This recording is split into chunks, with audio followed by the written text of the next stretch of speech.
একদম অন্যরকম একটা রেসিপি নিয়ে চলে এসেছি। তো আজকের রেসিপির প্রধান উপকরণ হচ্ছে মেথি শাক। তো মেথি শাকটাকে এখানে কেটে নিতে হবে, খুব ছোট ছোট করে কাটতে হবে। তো দেখো এখানে কাটা হয়ে গেছে শাকটা। এবারে কিন্তু শাকটা আমি ধুয়ে নেব। তো শাকটা ধুয়ে নেবার পরে এখানে গ্যাসেতে একটা কড়াই বসিয়েছি, খুব সামান্য একটু তেল দিয়ে শাকটা দিয়ে দিয়েছি। শাকটা একটু নাড়াচাড়া করব।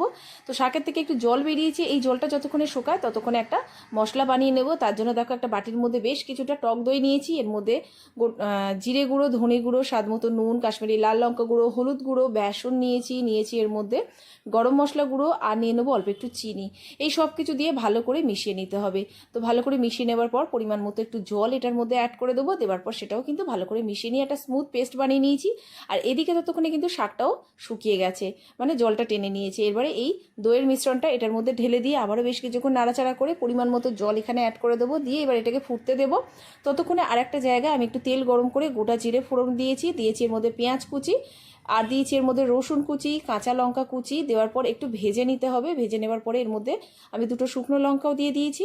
দেওয়ার পর পেঁয়াজটা একটু নরম হলে আমি এটার মধ্যে দিয়ে দেবো, মানে গ্যাসটাকে বন্ধ করে এটার মধ্যে দিয়ে দেবো একটু কাশ্মীরি লাল লঙ্কা গুঁড়ো। তো ব্যাস, এটা দেওয়ার পর ভালো করে একটু মিশিয়ে নিয়েছি। নেওয়ার পরে ওদিকে যে শাকটা হচ্ছিল সেটা কিন্তু প্রায় হয়ে এসেছে। এটার উপরে এই মিশ্রণটা ঢেলে দিলে ব্যাস, এটাকে মিশিয়ে নিলেই কিন্তু আজকের রেসিপিটা তৈরি। একেবারে সিম্পল একটা রেসিপি, তবে খেতে একটু অন্যরকম হয়। অবশ্যই কিন্তু ট্রাই করো, আর কেমন লাগলো সেটা কিন্তু জানিও।